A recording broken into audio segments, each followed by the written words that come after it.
హైడ్రా పేరుతో కూర్చున్నాం పేదలు ఇల్లు కూర్చున్నారు. జన్వాడ ఫామ్ హౌస్ ఎందుకు కూర్చలేవు?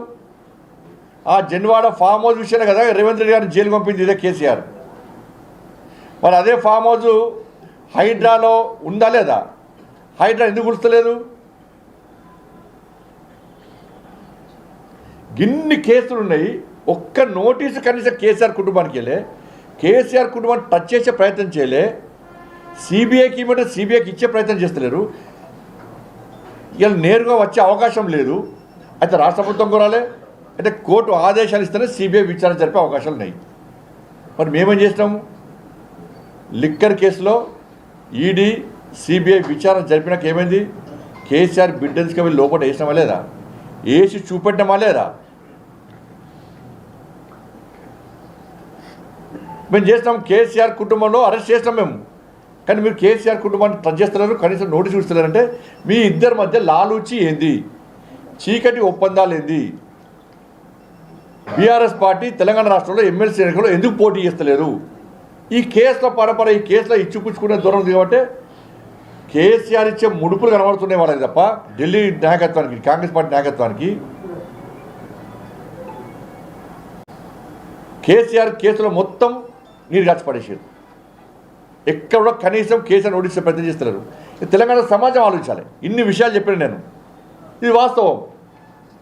అరే కేసీఆర్ పేరుందంటారు, కేటీఆర్ పేరుందంటారు, హరీష్ రావు పేరుందంటారు, అన్ని పేరు ఉన్నారు. ఒక నోటీస్ చేయరు, ఒక కేసు పెట్టరు, ఒక అరెస్ట్ చేయరు. కేంద్రం అంట పట్టుకురావాలన్నట. కేంద్రం నువ్వు ఈ సిబిఐకి ఇవ్వాలి,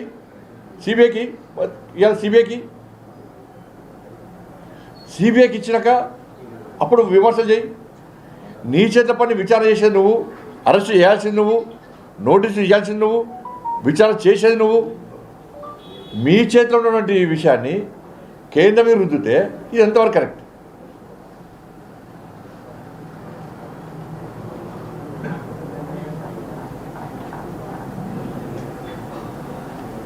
కాబట్టి ఏ మోడీ గారు ఏం చేశారు, మేమేం చేసినాము?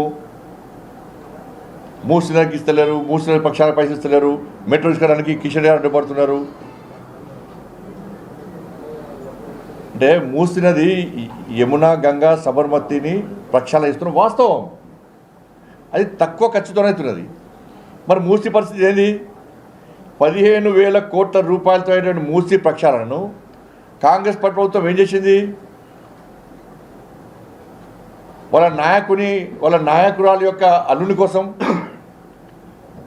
వాళ్ళ ఆది నాయకురాలు యొక్క అల్లుని కోసము మూసి ప్రక్షాళనను అంచనాలను ఏ విధంగా ఇచ్చింది? కేసీఆర్ అయితే 30,000 కోట్ల ప్రాజెక్టును కాళేశ్వరాన్ని 1,00,000 కోట్లకు పైగా ఉంచిండో, 15,000 కోట్లతోని పూర్తయ్యే మూసి నది ప్రక్షాళనను 1,00,000 కోట్లకు మించి అంచనాలు పెంచారు. మీరు అంచనాలు పెంచుకుని పోతే అంత పైసలు వేయాలా? అవునా? అన్నీ మేమే ఇచ్చి కేంద్రం ఇచ్చినాక మరి మీరు చేసేది నేను చెప్పరాదు. అన్ని కేంద్రం ఇచ్చినాక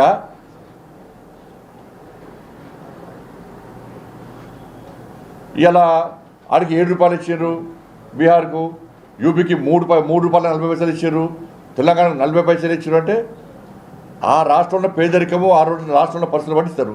అట్లాంటి హైదరాబాద్లో పనులు ఎక్కువ వస్తాయి, రెవెన్యూ ఎక్కువ వస్తుంది, ఆదిలాబాద్లో తక్కువ వస్తుంది. మొత్తం హైదరాబాద్కి ఏమని చెప్తావు? ఇస్తావా? హైదరాబాద్కి మొత్తం ఇవ్వాలని చెప్పి ఇస్తే ఆదిలాబాద్లో ఇవ్వాలి. మరి ఇవన్నీ తెలిసి కూడా ప్రజల లోపల అయోమయం సృష్టించి రాజకీయ లబ్ధి పొందడానికి మాత్రమే ఇవాళ కాంగ్రెస్ పార్టీ ప్రభుత్వం ఇలా వ్యవహరిస్తున్నది. ఉద్యోగాల విషయంలో 10 సంవత్సరాల యూపీఏ పాలనలో 10 సంవత్సరాల యూపీఏ పాలనలో కాంగ్రెస్ పార్టీ ప్రభుత్వం ఉద్యోగాలను ఎంత సృష్టించారు? కేవలం 2,94 లక్షల ఉద్యోగాలు మాత్రమే సృష్టించగలిగింది యూపీఏ ప్రభుత్వం. 10 సంవత్సరాల కాల వ్యవధిలో కాంగ్రెస్ ఆధీనంలోని యూపీఏ ప్రభుత్వం 2,94 లక్షల ఉద్యోగాలు మాత్రమే సృష్టించింది. కానీ 10 సంవత్సరాల